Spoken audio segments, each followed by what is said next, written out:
You're listening to Guitar Talk with Dave and Jon.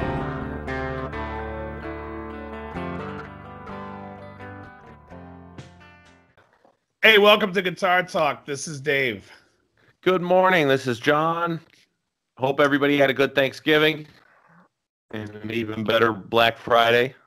Yeah, Wonder how many of you have black eyes from. It is Cyber Monday. Hello. Oh, hello. So how was the holiday, DL? It was good. It was good. We stayed here with my folks, and PL came into town, and had my girlfriend here. It was good. Everything was good. It was a mellow day, and then over the weekend, I ended up painting a guest room that I'm going to put all my gear in, and actually I'm going to start filming from there in the next couple of days. Well, probably before the end of the week, probably like Saturday or Sunday. I'll try to get something filmed in there. Other than that, everything was good. How was yours? It was a lot of cooking, and I'm grateful that it's over. Yes. It was a good time, but Yeah. man, when you're standing in the kitchen all day long, it's just like, really? This is what people do? This is a holiday? Maybe it's because everybody else is enjoying themselves. I'm burning myself. My favorite is going to Norm's for Thanksgiving. Got to get that avo gobble. Is that me or you? That's not me. Hold on, let me mute my phone. It was a Cyber Monday sale going on at You Do It Electronics. Well, let me ask you this, because that's a great little segue here. Every company this time of year obviously is flooding your inbox with deals, and you go to the websites and everybody's got deals related to our field, to the musical instruments field. Did you get a chance to scour the websites and see if any of the deals were good? I did look at a few. I was looking at, I think we were talking the other week about microphones, and I like performing live using the Blue Encore 200 and the 100. And the 100, 200, and 300 are on sale for the Black Friday, Cyber Monday, for buy one, get one free. So basically, you're buying like an Encore 300 mic for $100 each, which is an unbelievable deal. Or you're getting the Encore 100 for $50 each because it's 2 for $100. And that's a great deal. And the 200 is $150 for 2. So you're basically paying $75. And I think that's a really good deal. Other than that, I really didn't get a chance to see, like, when I see, like, Strats where they knock a few $100 off. But you and I were in that field, and we kind of know where that is. Right. No, it's funny because the microphone thing is, it was a good deal. I saw the blue one, and there was also an AKG D5, which competes in the same arena as the Blue Encore 100, the SM58. Right. These are all handheld vocal mics for people who aren't aware. But anyway, the AKG D5 was also like 50% off. Basically, if you want to buy two, it's buy one, get one at that point. Right. But there were some good mic deals out there. I actually took advantage of the AKG one. Oh, nice. Yeah. I bought two of them because I figure, what's the harm in having a decent quality handheld vocal mic? If you lose one or whatever the case is, for $50, it's like, right. Keep it in each bag. Don't have to move stuff around. It makes life easy. You don't show up to a gig and go, wait, did I put it in the right bag? That was my last rehearsal, if you remember last week's conversation. Yeah, exactly. So I didn't really see anything that I was crazy about. And I'm also so not looking at gear these days. I mean, I kind of am and kind of not. But the stuff that I look at is much more just out of curiosity than would I ever want to get it. Especially like guitars. Like I have to tell you, I was looking at the double cut Les Paul Special last night, and saw that they were selling some used, and I was looking at the prices, and I'm like, these are very cool guitars. They're great. Oh man, I'd love to have one. I'd never play it. And so then I was like, yeah, okay, close. Yeah. I just would never play it. I have Strats I never play. And I love Strats. So I'm just like, I'm done collecting gear. Now, a friend of mine has a Collings, that he might part with, and that's a different story because I love playing acoustics. But in general, I think I'm done. I think I'm done. But, yeah, You just you just need to get rebitten by the bug. It'll happen one day. well, the bug is more for me. It's more amps. So of course I'm looking at the Bogner Mephisto, and somehow that thing bumped up to 3,200 on Sweetwater, and I'm like, I don't know how that. I thought at first it was like 25 or 2,400 that thing, and now it's I don't know. 2, and I'm like, that's out there. I mean, I may if I end up really getting the bug for that, I would just call them up and see, Just call Jorgen and Reinhold. Yeah, yes. for sure. Mm-hmm. Yeah. There is one deal that I saw that surprised me, and it wasn't exclusive to any one website. I think it's a new price drop across the board. You remember the DigiDesign 11 rack? Now it would be the Avid 11 rack. Mm-hmm. Sure. That thing sells now for $199. 11 does? Yeah. Can you believe that? So 10 years ago, when this thing came out, I don't think it was 10, I think it was 8 years ago when this thing came, or for the sake of conversation, we should say 11 years ago. Just right. No, I do think it was about 10 years ago. Yeah, I don't remember the exact year, but I was looking at YouTube videos on this thing, and there was a bunch of like official YouTube videos that were put out in 2010 by the company, promoting their products. So I assume that it was, right around there, maybe 8, maybe 9, maybe 10. I don't know. But either way, yeah, $199. Yeah, it's crazy. And this thing was the talk of the town when when it was released. It was what? It was probably $1,000. Maybe I can't remember what it would cost, but I remember Billy Gibbons was using it live, and a lot of players were using it live. Yeah, and using amps on stage just for looks. And then some people weren't even using any amp on stage. Everyone was going with bare stages, and everyone's using 11 off stage. Sure. So, yeah, that's a deal that I took advantage of as well. I ended up buying one of those. The reason I did that is because, as you know, I've been using a Helix for a while in Gary's band. Yeah. And I'm sitting on, basically a $1,400 or $1,500 product that I only use when I play out with him. Right. I'm a tube amp guy. I'm like you. Yeah. I want to use tubes whenever I can. So needless to say, I'm picking up the 11 to see if I can get it close enough, as my dad would say, close enough for government work, to get the Helix out my door, so I can take some of that money invested in that and put it back into a tube amp, something a little more exciting. Yeah. And I kind of look at it like, if the 11 rack is close enough for Billy Gibbons in 2010, it's probably close enough for him now. Oh yeah. You know what I mean? So if I can make that tone happen for $199, like I said on this channel, for a new tube amp. On this channel, I use a Fender Mustang 2 version 2. I bought it used for $125, and off of for the people in the Boston area, off of a great pedal steel player named Karen Sarkeesian. However, just wanted to give her a plug because she's a great player. But she bought this, didn't use it.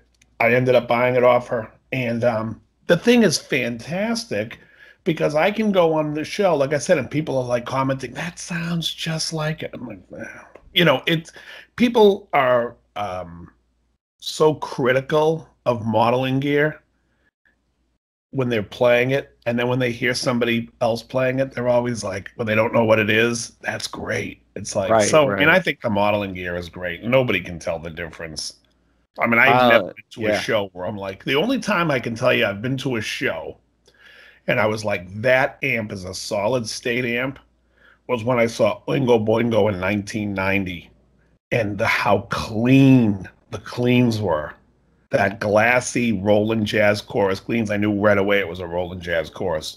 And not just because I'm staring right at it. Right, it's 10 feet in front of you. I'm like, that's a Roland Jazz Chorus. How can you tell? Because it says right on it, Roland JC 120. That's just so assuming. Funny. That's so funny. Oh, man. Yeah, or like anytime you went and saw King's X, you're, what the? I don't know anybody else who uses a solid state amp other than Ty live in the rock world right now. I'm sure there's plenty. Well, But I Dime can't used think of it. any. Oh, right, of course. Yeah, Dimebag used it on his. He used those Randalls, and you know, I always think that Terry Date made that amp and that band sound as best that they could, because he, you know, I'm not a big fan of those Randall amps, and he made it sound pretty good. Mm, I don't know about that. I listened to those recordings, and I like Pantera, and Yeah, that guitar tone's awful. And this it's brings up a subject for me you're that I right. want to talk about. And this is for me. All of my favorite guitar players have what could be considered arguably bad tone. Hmm. It's That's so out interesting. there. So I mean, like Dimebag from Pantera, clearly not the best sound, but a No, monster player. The riffs were ridiculous and they were sure. fresh. Nobody sounded like he did in '92. And I'll agree Um, with you that his tone is terrible. But like I yeah, said, Terry makes it sound better than it ever yeah, could have. That's how bad that amp sounds. right. But then And you will be you move not be on. endorsed by Randall anytime soon on this show. Yeah, yeah. The Do you remember then the time when the Randall guy came into the store? You didn't want to have a meeting that with him, that and when poor you guy. and when you finally came in, he couldn't get it to work, and you were like, "Just get out." That happened. That happened a few times. Do you With an remember that guy expression on came your in more face when than you said, once? when you looked at him, and you were like, "Just get out." I was crying. That poor guy. Oh, I might have more tact these days, or at least more patience. Oh, But he that plugs it guy, in, it doesn't work. that guy Just came get in. out. That guy came in twice with an Yeah, amp that didn't work, yeah. and he was like, "I'm so sorry," and I'm just like, "I don't know And what to the tell you. sad thing is he It's was not a gonna happen super for nice you." guy. Yeah, That was the sad part. He was a real nice guy, but kept coming in with that gear. We were just like, please. yeah. This isn't gonna happen for you. But So yeah, what were you saying? There were some no, other guitar players you love that had yeah. terrible tone. So I'm curious who these are. Alex Lifeson and Ty Oh, Tabor. oh, you don't like Alec Lyson tone? No, Wow. no, it's never been good. Like if you go back to like the working man days or 2112 or anything. I just I mean I know it's a Marshall that's cranked up and there's nothing wrong with that, except I don't think that they captured it well in the recordings. It doesn't sound great to me. Well, Um, I'm with you that I am not a fan of that tone for myself, but I enjoy it hearing Rush because to me, I think of that as their sound. yeah, and then as he progressed through the years, like it never got better. It Yeah. got worse for a while. But no, he's never been a player where I've aspired to that tone, even though, you and I have talked a million times, and Rush is one of my favorite bands of all time. But man, the sound of the guitar is not where it's at. Right. And Wow. I'd say the same thing about King's X. Like King's X, I really, really like a lot, and that guitar tone stinks. He had one album where it was good. Dogman was great because he had that dual rectifier. It Yeah. was the first version dual rectifier. Hmm. It just sounded incredible. But the albums they're known for, the first three where they were using the old Gibson Lab amps, it's just like, come on, dude. It's funny because when I think about guitar players that I like or that I think of that I try to aspire to, I think the tone is really part of it for me. Almost more so than the playing. So like when I grew up, I was a big Van Halen fan, loved the tone. I was a big Glenn Tipton fan from Judas Priest, loved the tone. I will say, for a band that gets as much accolades as they do, and anytime people bring it up in a discussion for the rock bands, I have to disagree because I do not think that the Beatles are a rock band, but I think they're a pop band. But I think all the guitar tones on those records, other than maybe Clapton's little solo section and While My Guitar Gently Weeps, I always think the guitar sounds terrible. I think they have terrible sounding guitars. I think, and so for me, when people talk about George Harrison, I immediately am like, ugh, because I think of that guitar tone, and I never liked any of their guitar tones. Do you think Um, it's caused by the fact that they were kind of the pioneers and everybody was still trying to figure out how to record this stuff properly? Or do you oh have yeah, examples of people who sounded really, really good in the same era? well, I think that the Stones had better recordings, better guitar sounds back Right? then. and I think they were trying to do stuff different. I think the Kinks were pretty leading edge in that, but when you get more towards like the late '60s, when you start to bring in Cream and Hendrix, you then hear bands that start to focus on guitar tone Right. as much and more so than the songs. Now, everyone that knows me knows I'm not a big Hendrix fan. I think the songs are shite, but that's just me. I just don't think they're good songs, and I don't think he can sing, so I don't care for the melodies. As a pioneer guitar player, God, I mean, I can't say enough great things about what he did for guitar, but and what a great tone he would get. I mean, you could listen to Boulder's Love, the guitar tone on that song alone, from the lead solo to the main guitar parts, and it's better than anything the Beatles ever recorded guitar wise. Yeah, I don't disagree with you. I think the Beatles' guitar tone has always been rough. Right, but as a collective, this is again what I was saying about when you said Rush. As a collective, though, I love it. But as a guitar player, I'm listening to it going. But as a listener of music, I mean, they wrote the best songs and they were the best pop band, and you know, I like them. Right. I mean, I think McCartney's career, in my opinion, I could take out like maybe 10 to 20 McCartney songs post Beatles, and I like it better than the Beatles stuff. Right. Sound wise, song wise, I just think that's when he hit lightning in a bottle. And same with the Stones. The Stones in the '70s, I thought, were a much better band than they were in the '60s. I love that Wings song. Love, take me down to the streets. Yeah, that's not Wings. That's fantastic. It's such a good bit. Anyway, if I had a nickel for every time, what's that guy's name? Gary. So he's great. If I had a nickel for every time. Yeah. I don't remember. Take me down to the streets. At the end of the movie in the credits. By the way, we're talking about the movie. Yeah, they made the whole models. song. It's amazing. The movie's fantastic if you haven't seen Role Models. I have a list that I found this weekend that I thought would be interesting to talk about. Ultimate Guitar released the 12 most covered rock songs of all time. And I was curious. I'm going to run through the list. Oh, no. Let me guess some first. Oh, you want to guess them? Oh, yeah. All right, I think I can probably come up with 10. Okay, we're gonna let DL guess them here. Cue up the whip around music. We need some game show music. Yeah.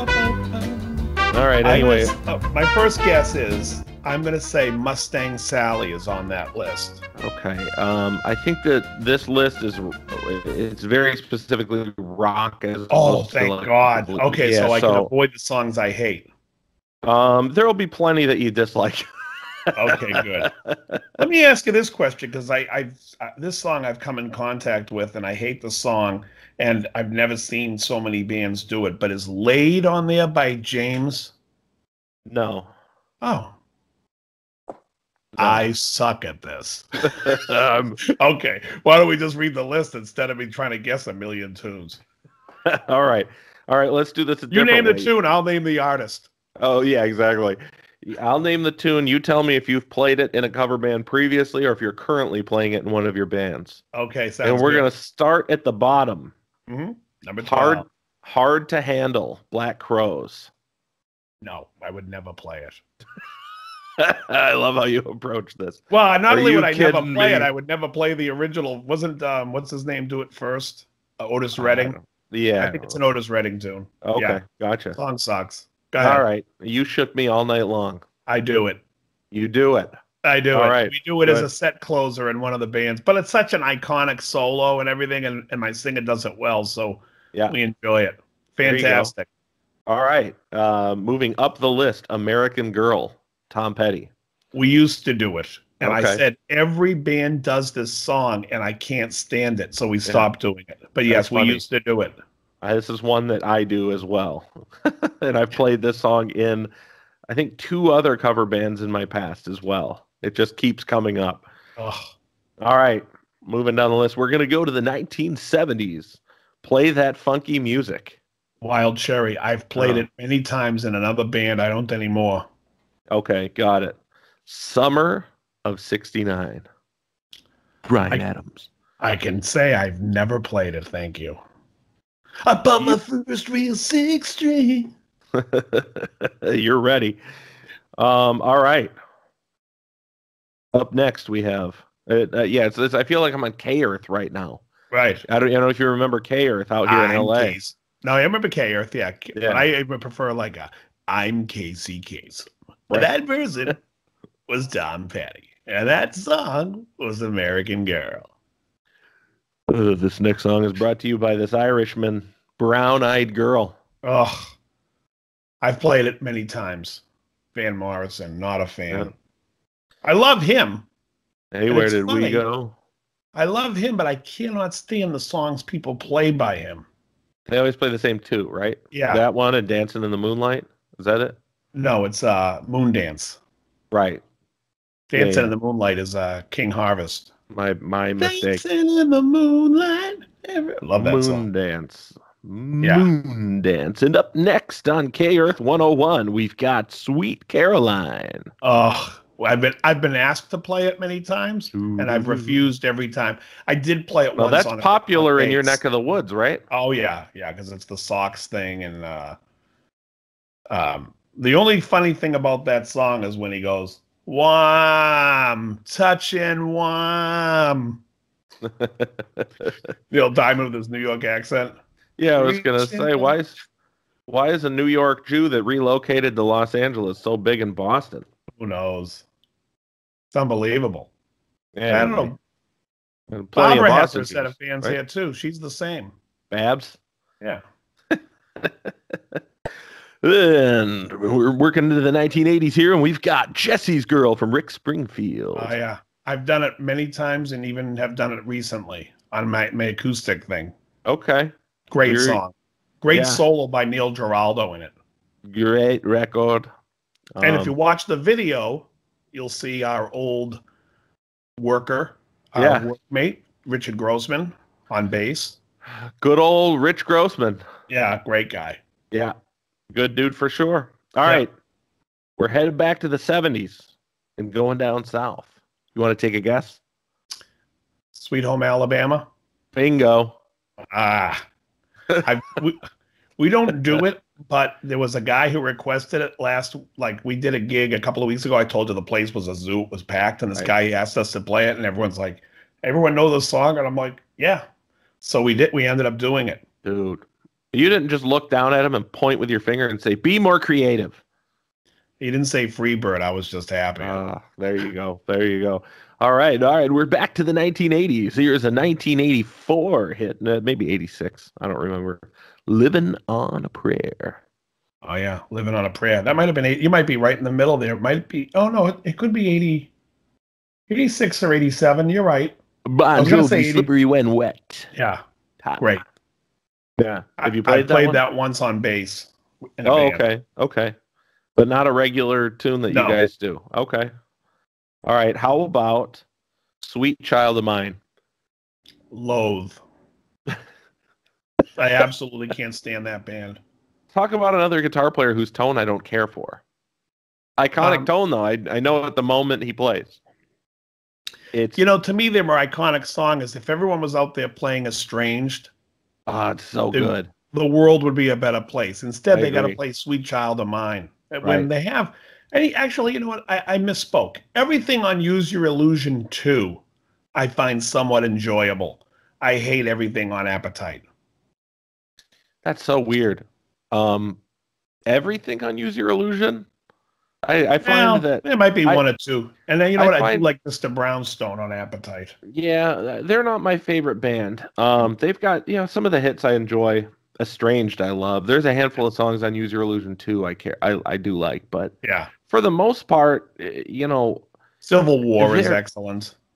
This is a conversation for a different day because we could go deep with this, but Guns N' Roses really effectively have released basically 3 records. You could say 4 because they've got that one Lies where there's all those covers and everything. Right. They basically released 3 records, one of which was a double record, which was just chock full of garbage. I think they released those separately. Didn't they Use Your Illusion 1 and 2? Were they were released? It was released on the same day. Oh, it was. Okay. Yeah, it was. Yeah, it was. I don't. I don't think that band is great. Somehow or another, people were left like clamoring for more, and now they're back and they're touring arenas and they're one of the biggest bands ever. And reality for me is like, man, they got Appetite for Destruction. You got a handful of songs that are good, I guess, and then the Use Your Illusions. You got 2 records full of material, and there's a handful of them that are good. I mean, I understand when they first came out with Appetite where it was going, because you had all these hair bands in the 80s that were just absolutely horrible. And then you had 2 bands come out of this, out of it, that were like back to the old school 70s rock. One was Guns N' Roses, and I believe the other was The Cult. I believe those 2 bands kind of cut through the hair band stuff. And then when Nirvana came out, Nirvana was like the nail in the coffin for the hair scene. Yeah. It's funny that you bring up The Cult in that regard, because they are not the last one on the list. I can't imagine. Yeah. Oh, so now we're on to number 1, then number 1 most played cover song in the United States of America. Hold on, let me this think. Is one that you're going to have to guess. Is it by the Rolling Stones? You are incorrect, sir. Oh, I would have guessed Honky Tonk Woman. All you got to think about is drunk girls at the end of the night in any bar in America, and they can't help. They go, I'm going to sing. I want to sing this song. And their boyfriend's saying, I'm going to take you home. Let's go. Let's go. And she's like, you're always mean to me. I want to sing. It's this song. Well, what songs do they? They love Janice, but it's not Me and Bobby McGee. It's not that old. Wow. Let me just say that this is a tune from a band who you very, very, very much admire. I do. You do. Ooh. Interesting. What the hell? Can you give me a year? You'll correct me on it, but I'm going to guess 80, 83, maybe 82. Wow. What was big? So it has to be, so it's like an MTV type band? Oh, yeah. Is it Duran Duran? This is dragging on here, kid. Yeah, you got to tell me what it is. I'm all right. Jonathan Cain, Neil Schon, Steve Perry. Don't Stop Believing. That's it. Don't stop believing. I don't know if you've ever been to any bar ever in your life, but the moment that comes on, the drunk girl is like, I gotta sing. Right. Good God. That's like that. Yeah, and the funny thing is that's a great song. And my issue with it, as I did in one of my shows on my channel, was talking about how bands, they take on songs like that, but don't really play them well or don't really learn them. And people don't care. It's like, they never. I've never seen anyone really play the solo correctly. It's always like some type of hack fest. But it's a great song. So have you played it? I've played it on bass for a band on a booze cruise. But off that album, my band FM Station plays Stone in Love, and we play Who's Crying Now. Now Stone in Love isn't off the same record, is it? Oh, song 2 on the album. It's right after it. It is? Uh-huh. What am I thinking of? It's all on Escape. What was the record with Randy Jackson? Oh, that's way later. That's Raised on Radio. Right. Okay. I'll Be All Right Without You. That's a good song. What was the Can't Help It? God, I feel like there was a song that you used to like off of that record that was a more rockin' tune. No. I can't remember. Off of the Frontiers album, I always loved Troubled Child. Right. And it's so great. That. And it's in 6/8. And what's funny is when you watch, they do it now live with that Arnell guy.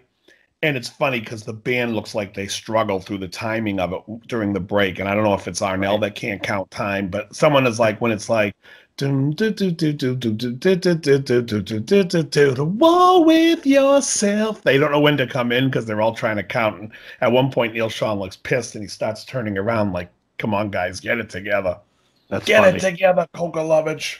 But yeah, so Great. I mean, great band. Journey's a great band. Now, a lot of people don't realize Journey came out of Santana. That's how they started. You had Neil Schon and Greg Raleigh playing for Santana as kids. And I believe Ainsley Dunbar did too.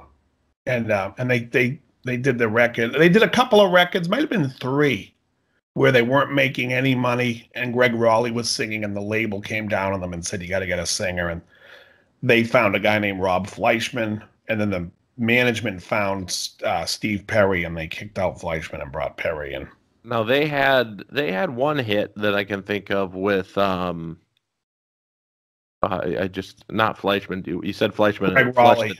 Yeah, I was gonna say it flushed the name out of my head. When Greg Raleigh was singing, there is one song that stands up as a hit. I think it wasn't. It was still a Steve Perry. It was during the Steve Perry era, but Greg Raleigh sang the lead on it. Was Anytime. What was the song? Ooh, anytime that you want. Right. Which I think was co-written with Rob Fleischman. Okay. And then, but then at the end, if you know in the bridge, they do a Who thing when Steve Perry comes in and sings the bridge. Oh, anytime, he starts doing all that stuff. I say the Who thing because somewhere along the line in the Who, they were like, all right, Daltrey, you're going to sing, and Townsend's going to sing the bridge. And then any song Townsend sings, Daltrey, you're going to come in and sing the bridge. It becomes the most annoying cliche. I'm not a Who fan. If they do it over and over and over, I get it as a cliche, but as a convention for somebody like Journey who never does it. Right. It was great. It was great. They did it on 2 songs. They did it on... all right. Well, now it's becoming a pattern. They did it on Anytime, and on the same album, they did it on Feeling That Way, when Raleigh sang the verses, and then Perry came in and sang the chorus. When the summer's gone, she'll be there. I don't know. How you feeling? I'm feeling that way too. It's a great song. I can't say I know it, but it's on the. I can't remember the name of the album now. It begins with an I. So this whole cover thing where you get like the top 12 played in America. I've always had this thing where I've liked the concept of playing not the top 40, but like 40 through 80, so to say. Like what I mean by that is if somebody was going to say, let's play Roxanne from the Police. Yeah. I might respond by saying I would much rather play Walking on the Moon. Or I would much rather play Synchronicity 2. Or if somebody said, we're going to play Teenage Wasteland. What's that song called? Barbara O'Reilly. Right. I might pick something that's one less popular. Well, that's what FM station does. That's exactly what we do. We play songs. We play the songs that were hits when the album came out, but didn't last the test of time. Like it didn't. Like in fact, we do like "Lonely Is the Night" by Billy Squier. Great song. Which is an iconic song, but isn't really played as much as "The Stroke," "My Kind of Lover," and we actually do "In the Dark" as well.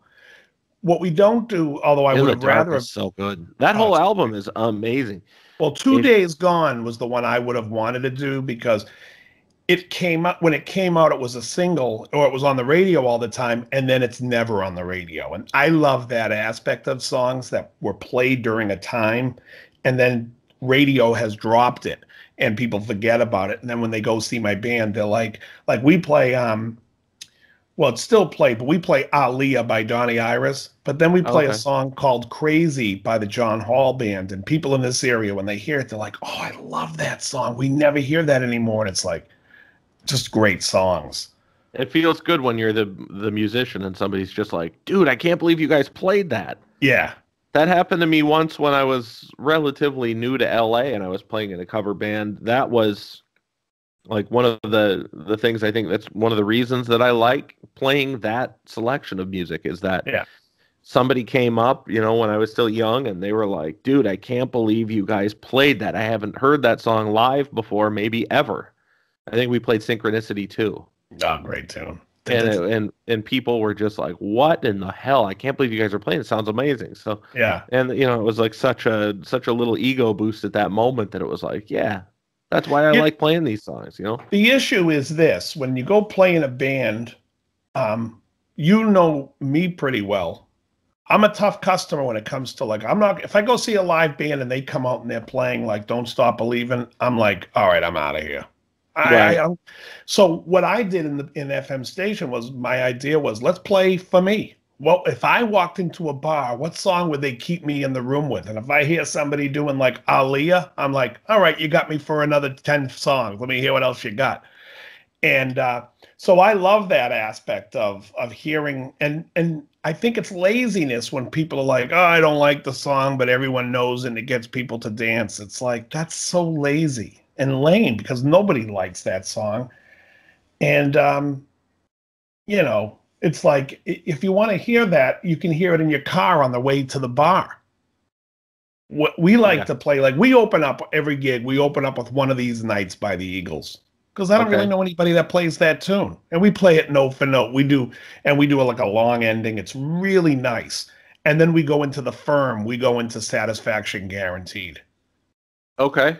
So right away with a 1-2 punch, we're playing a couple of songs that nobody ever plays. You know, then we go into the Cars. We go into It's All I Can Do, to keep off of the Candio album. And I think that's kind of like we are totally just trying to get people to see that, you know, in the beginning we play, because the second set we kind of play more Boston type songs. We play Aerosmith's Last Child. We play Billy Squier, Lonely as the Night.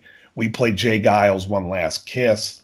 But again, we're playing songs that people aren't playing, especially around here. People play a ton of Jay Giles around here, and they always play songs I hate. And it's like, I did a gig a couple of years ago with Danny Klein, the bass player for Jay Giles, and he does the thing called the Danny Klein whatever, and it's him doing Jay Giles songs, basically like a Jay Giles cover band with the original bass player for Jay Giles. And so I went to a rehearsal at his house, and we played through the songs, and you know he was like, "What do you think of doing this one?" I'm like, "I don't like," and I was just honest. I don't like any of these tunes we're doing. I'm like, can we do some of the Jay Giles songs that I like? And he was like, what do you like? And I'm like, anything off Sanctuary, anything off Love Stinks. And the keyboard player started laughing. He's like, I'm with him. And it was his keyboard player. That's funny. But I was like, that's what I wanted to hear. I don't want to hear like Homework, these early blues songs, First I Look at the Purse. I don't want to hear that stuff. That's funny. I think it's, I think it's lazy. I think like, it's funny. I was listening to we were painting the other day and we were listening to Exile on Main Street. And my girlfriend was saying it's the best Stones album. And I'm like, you know what? There is a great Stones album in that album because it's a double album and there's a single album that's great. But there's just a tremendous amount of blues songs that are just lazy and phoning it in, and I don't give a shit. I don't want to hear Mick singing blues. I don't care. I want to hear songs. You know, it's like I just don't like, like I'm Happy's a great song, and Tumbling Dice, Rocks Off's a great song. Rip This Joint, I'm not that crazy about, but for the most part, but there's some great songs on that album, and then there's some dogs, and I just think it's like the blues to me is just so lazy. So lazy. Yeah. I mean, the only people that I know that would go to a bar to listen to a blues tune would be old guys, old white guys that want to play guitar. You're never in a billion years going to find like, younger working professional women or anybody that's like, I got to blow off some steam. I want to go watch a band. They don't want to watch you play Buddy Guy. They don't, like none of them, not a single one of them. There are some, but they're not the people you want to be in a bar with. I don't know. I don't know any. I went through a moment where I started like just trying to figure it out. You know what I mean? Because you and I know we're both in the same boat here. I'm not a big blues guy either. So I tried to figure it out. I spent a bunch of time listening to the music, and my wife is just like, dude, like, why do you keep listening to this stuff? She's like, I don't think you even enjoy it. I don't enjoy it, The thing with the blues is when you listen to like a guy like Tom Waits do it, it sounds like a guy who has pain, who's you hear a different thing in the songs, but it's not about the guitar playing.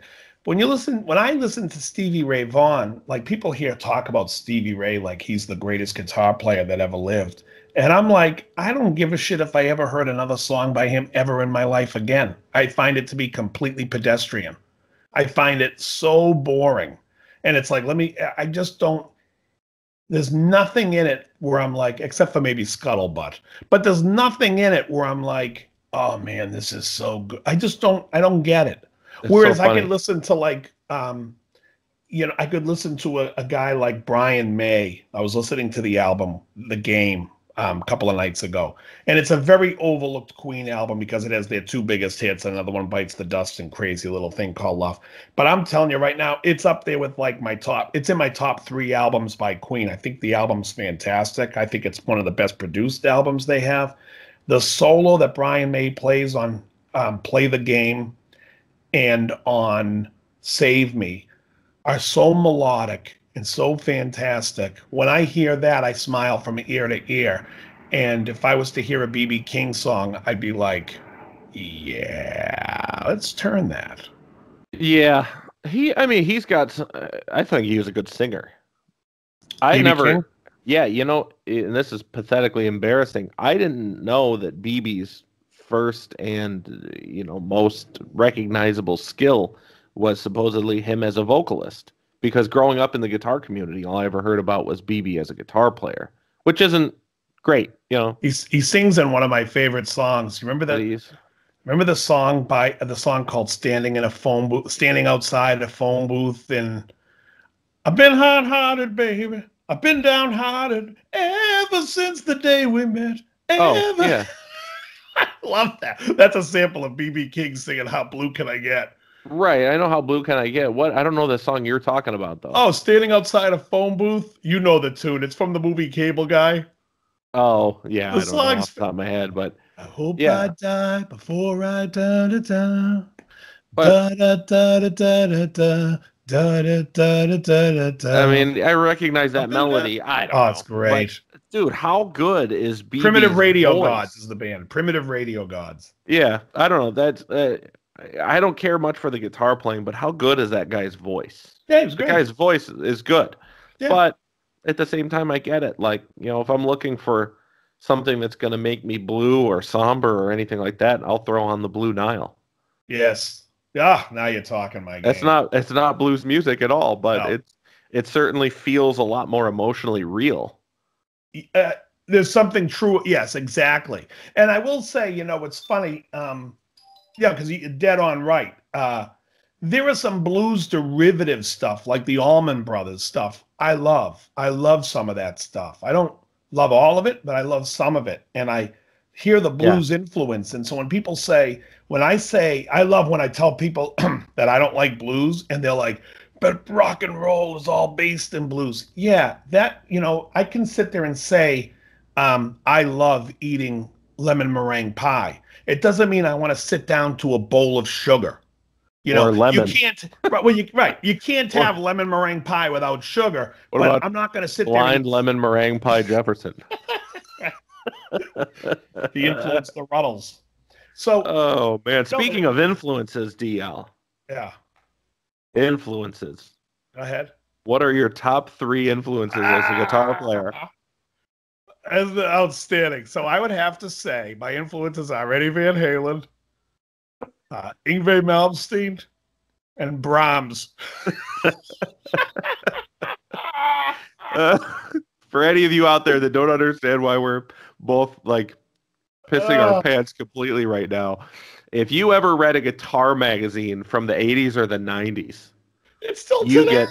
Are they still doing it? You get all these guys out there trying to basically act like, oh, look how cultured I am. My favorite guitar players growing up were, like Mick Thompson. Nobody said that ever, but right. Neil Schon and Beethoven. And you're just like, it's always like somewhere along the line, Yngwie Malmsteen in the early 80s came out and said he was heavily influenced by Blackmore, by Hendrix, Right. and and Beethoven or Bach. Mozart or whatever it was. Probably Bach. Yeah, whatever But it was. In his It was, case, he's probably the only one that's being honest. exactly. And so that became the formula that everyone picked, like a shred guy, a classic rock guy, and then a classical musician. And it was like, that was the formula everyone always picked. So it'd be like, you'd always see guys in Guitar Player magazine saying, oh, I'm heavily influenced by Paul Gilbert, Jimmy Page, and Bella Bartok. It was like so ridiculous. It's like, oh, really? Can you name 2 songs by that? They can't. It's just because they want to. Oh, I was influenced by Paganini. Yeah, you do realize Steve Vai played basically not a note for note version of a Paganini song, but his own type of thing with his own. It's somewhat loosely based and very loosely based on Paganini's Fifth Caprice, but it is not Paganini's Fifth Caprice. It's Steve Vai's bit. This is the funniest thing of all time. Oh, it really is. It's funnier when you start to. So what happened was John and I in the store, we would always ask people what their influences were. We would just constantly come back and forth with the 3, whatever 3 we could think of at the time. Oh, you're a Tom Petty fan? I love Tom Petty. I love the guy from the Byrds. What's his name there? I don't know which one. Yeah, I'm a big David Crosby fan, and I like Tchaikovsky. Yeah. I don't know, but dude, the bit is so timeless because every hack idiot guitar player ever born does it. Yeah, they all do it. Mm-hmm. And it's unbelievable.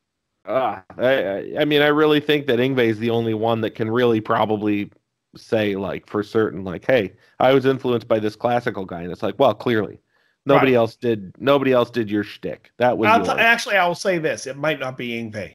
It might have been Uli Roth who did it first. Okay, well, because Yngwie was a huge Uli fan, but Uli was a Hendrix fan, and he also recorded the 4 Seasons. He did an album of the 4 Seasons, but he's big into the whole classical thing. Okay. Either way, it's derivative all the way down the line. Right. That's funny. It's just, but they're both heavily influenced by that. They're European and they have that more classical influence. I can definitely say that the classical culture here is, not very,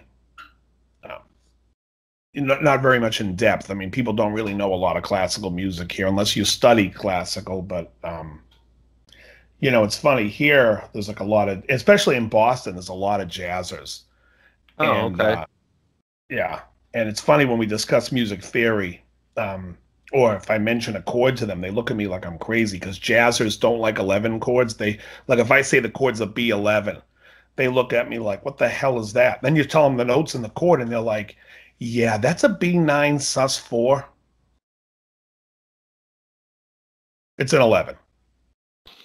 But it's just, a 4 is an 11. But they just don't like to say an 11 because to them 11 is a dissonant sound. They like sharp 11s. It's just funny the way they teach their own little thing.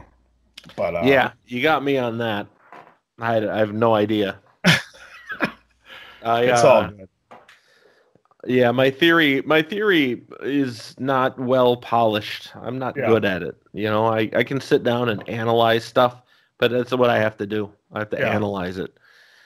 I always wish that I could kind of read sheet music and all that sort of thing, but the reality is I have to sit down and break it down measure by measure. I'm like counting up from the lines and trying to remember, face and reading good sucks. Boy does whatever. Reading, I mean, it's tough to read, and it's good to do, but it's just it's hard.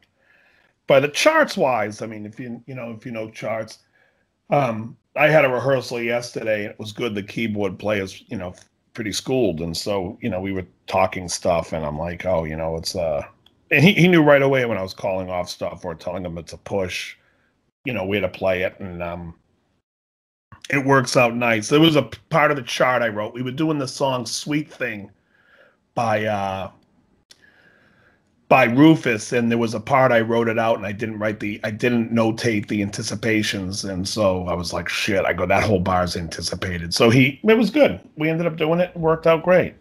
Nice. Yeah. Very good. So what do you have planned out for the rest of the week? So this week I'm going to, as you can see, my room here is in flux. I have a dresser here that's going to go actually like right here. This is getting out of here. My computer is going in the other room, and I'm going to move all my gear up in there so it'll be a little bit more out of my living room and more out of the way. And so I'll be doing that all week. I got a gig on Thursday. I play every Thursday at the Last Shot in Stoughton. We do an acoustic duo. And then Saturday, I'm playing a private retirement party, which should be pretty fun. Oh, wow. Friday, I am off, which is good. And Saturday morning, I teach. So that'll be good. How about yourself? What do you got going on? Not a lot this week. I'm doing a rehearsal tonight. And that's it until Sunday. No gigs this week. Next week, I've got a couple gigs coming up. We can talk about those next week's installment. But Very good. it's gonna be an easy week for me. Good. I'm taking my broken amp into David Friedman today. That'll be fun. Wait, so what happened with Blankenship? Did he not find anything? Wasn't able to figure it out. Wow. So this is a weird one for me. Because I've had one amp tech tell me flat out he didn't want to work on Buddha. Really? And now I've had Roy going through it, and Roy's a good guy, and if you've ever heard his amps, they're fabulous. Yeah. He's a really well-educated guy in this industry, and he opened it up a few times and tried a few different things and was not able to successfully figure it out. So apparently Buddha, which to me this amp is the best sounding amp I've ever owned, which is why I'm willing to continue to drag it around town and try and figure out somebody that can fix it, because I don't want to change it. Right. This is one where I'm like, this might be my sound. Right. Every Until time they fix it, and then the sound changes, and you're like, I gotta get rid of this. exactly. That's gonna happen. No, but I gotta get this thing fixed, because like this is the sound, man. It's like this is the one. Yeah. And nobody can fix it. Apparently the design is odd. What did Blankenship say? Like he opened it and couldn't figure it out? It wasn't that he couldn't figure it out. He couldn't find what the problem was. It was causing it. So what's happening, for those who didn't catch last week and hear me complaining about it, I have a Buddha SuperDrive 30 that's getting a 60 cycle hum, basically coming from the power section. Doesn't change at all with any change of the volume controls or the gain controls. It's just a hum that's just underneath everything, and it just stays there. And it's not a filter cap hum. It's not 120. It's definitely 60. So it's something in the ground. Well, apparently, according to Roy, these Buddhas have multiple different grounding points through the amps. I guess a lot of amps that boutique makers build these days would have what they call a star ground, where everything basically comes together at one ground point. Mm-hmm. Well, Jeff and Dave, when they designed this amp, they have many, many ground points. And for whatever reason, and I don't know what it is, and neither does Roy, we can't figure out what's going on with it. So I'm taking it to Dave Friedman. I'm going to see what he has to say. And then my last, if he can't get anything done with it, my Hail Mary effort here will be, I'm going to take the chassis out of the actual amp and ship it to the East Coast to Jeff Bober and have Jeff do it. Who's that? He's the guy that designed it. So Jeff is Jeff and Scott Sear were the founders of Buddha. The SuperDrive series was derivative of the Naylor SuperDrive circuit, if you're familiar with that. So it's kind of like a hot rodded Plexi, except that the tone stack doesn't sound Plexi-ish. It doesn't have the same high mid that Marshalls often have, where you hear it and it sounds familiar. Mm-hmm. It's a lot creamier and a lot darker. And I guess this came from the Naylor circuit. And the story that I got was, when designing the SuperDrive amp, Jeff Bober and Dave Friedman actually sat down with the Naylor circuit, did a couple of tweaks, and that's where that came from. So this is why I'm kind of trying to hit Dave Friedman up first. Right. Like, you had some involvement with this. Maybe you can help. We'll see. But yeah, I've been dragging this thing around town for the last 2 weeks trying to get somebody to fix it. It's not working. Did you get a good deal on it when you got it? Yeah. Yeah, I did. Yeah. I did. But, all this repair stuff. Hopefully what happens is somebody can fix it. Somebody can tighten it up. And they can say, all right, you're good to go now. And I won't have to worry about it again for years. Right. So that's my anticipation here. But I have learned, for those of you out there that don't have one, buy a backup amp. Mm-hmm. I've been borrowing my buddy's amp because I don't have another one right now. Wow. What is your buddy using? What are you using his? He's got a Friedman Dirty Shirley, which kills. Yeah. Kills. It's one of the best sounding amps I've ever played. And then combo? Yes. He has a head shell for it too. I think he actually pulled it from the head and put it in a combo shell. Oh, okay. Yeah, just 112s, just because the rehearsal space and everything. Anyway. Yeah, so that's all you need. So he's using that, and then he's got a Sir Bella, which is a pedal platform sort of situation. Nice quality amp, but that's what I've been using. But I want to go back to the Buddha. That's got the sound that I want. Yeah. So I just miss it. Wow. I'm feeling kind of vulnerable and lonely. Anyway, let's cut this out because I actually do have to take that amp up to Friedman's place. Yeah, I got to run too. I got to hit the gym and then I'm teaching. So off I go. Off you go. Off I go. All right, I'll connect with you next week, John. All right, very good, DL. Catch you later. Very good. All right, very good.